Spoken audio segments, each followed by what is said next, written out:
Hello everyone. So today we are going to revise all the important NCERT lines from this chapter biological classification in one single shot in a form of this podcast. You just need to listen these lines very carefully. So let's go to the early centuries. In the very early times, the organisms or the things were classified just on the basis of their utility, like they were classified on the basis of food, shelter, and clothing.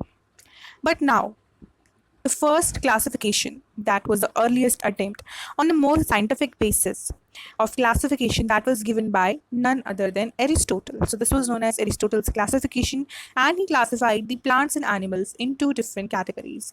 The plants were classified into three categories: trees, shrubs, and herbs on the basis of their height and simple morphological characters, and animals were classified into red blood and non red blood animals. Next is the second system of classification.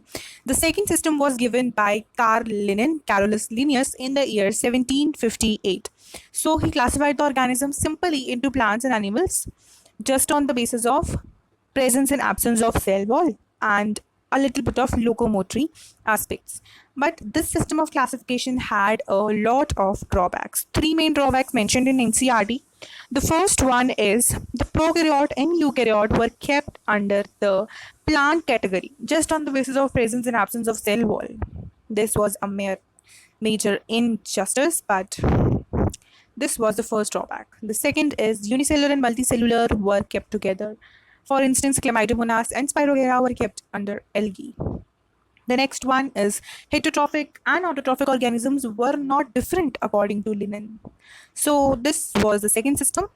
Now let's jump on to the most accepted system of classification, that is the five kingdom classification, and it was given by R.H. Whittaker in the year 1969.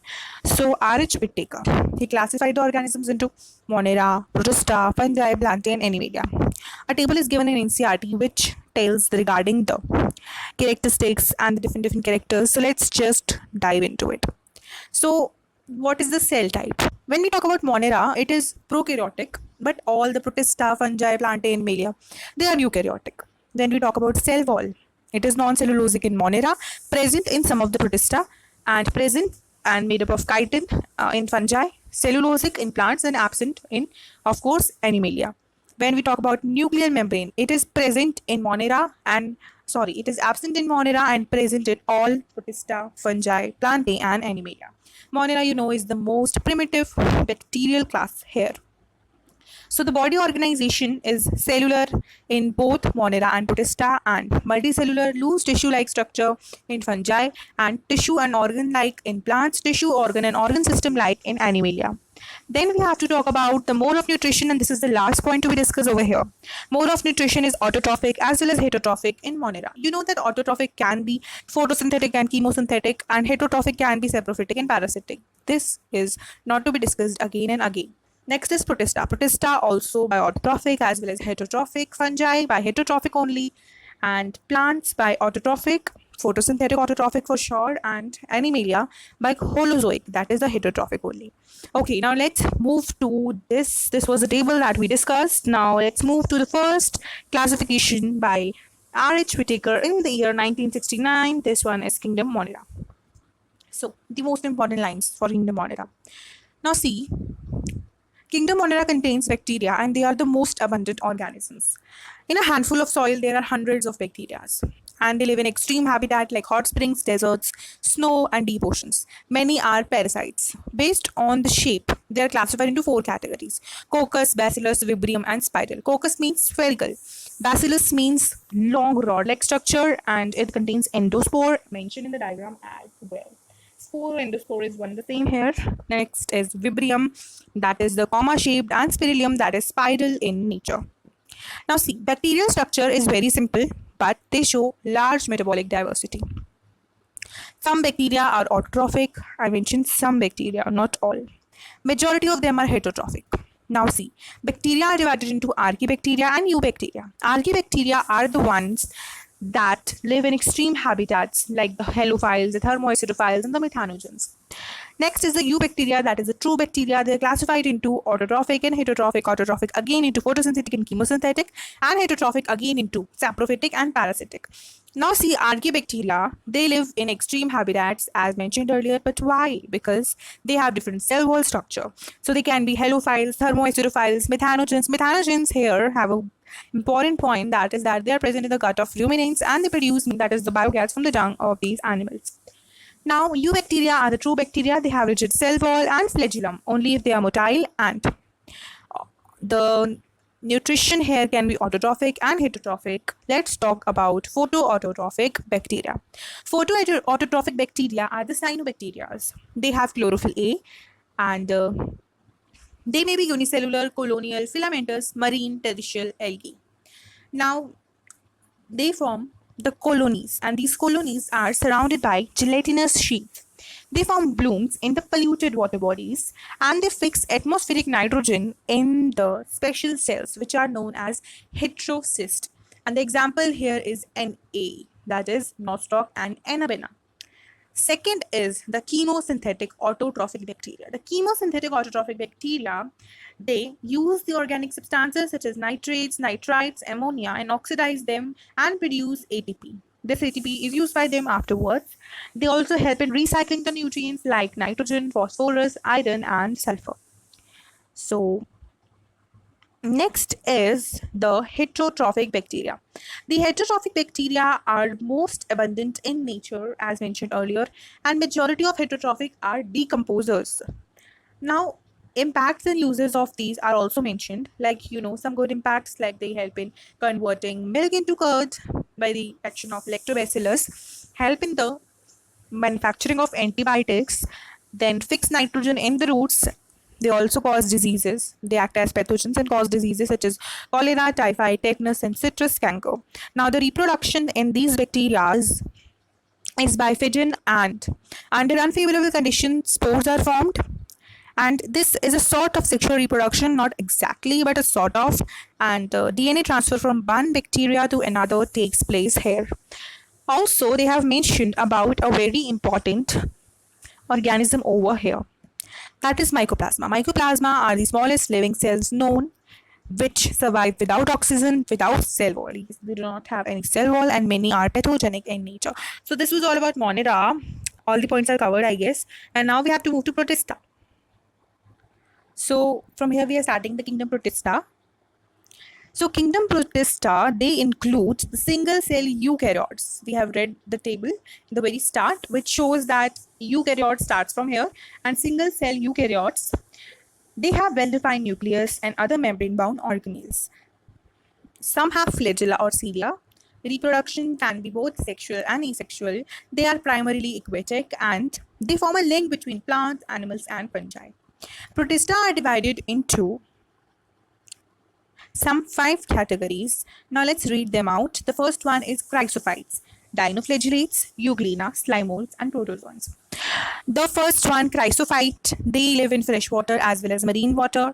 They are microscopic. They float passively on water like planktons, and they are mostly photosynthetic. They include diatoms and golden algae, that is desmids.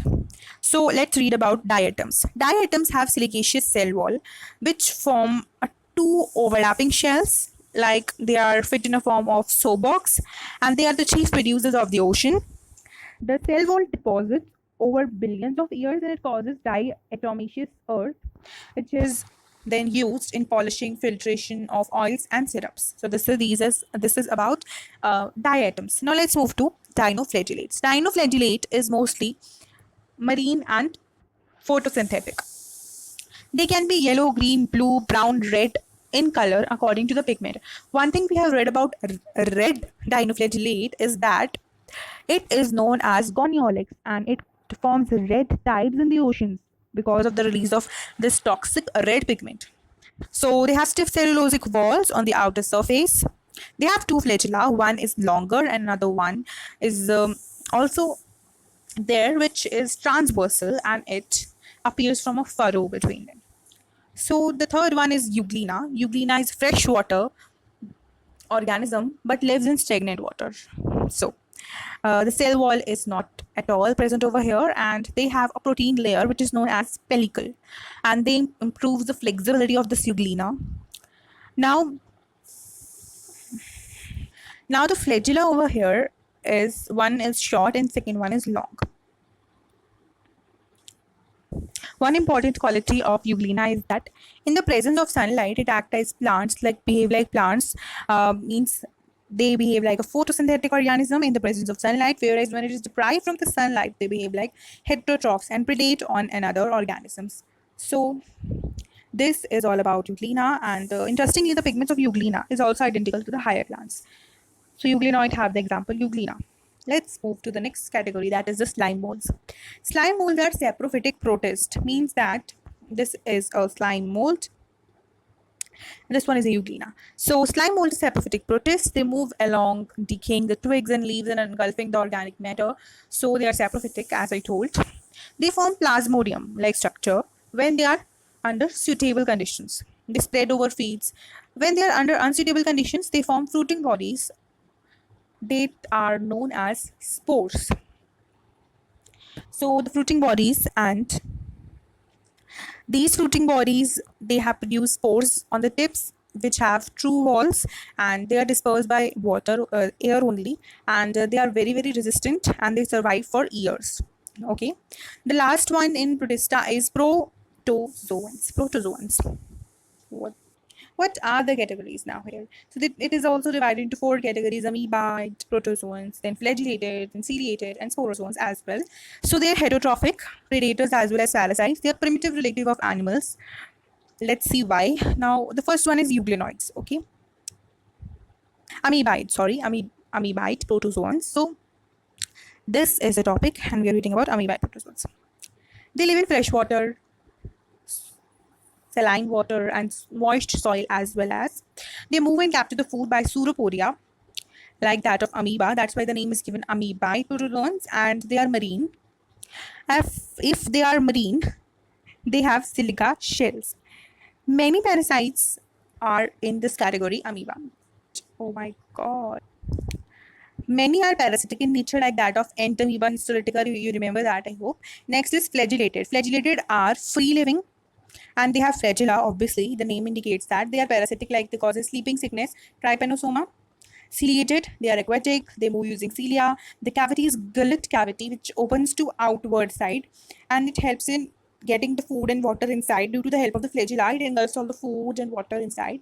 Example is paramecium. This is paramecium. Next one, the last one of the protozoans is sporozoans.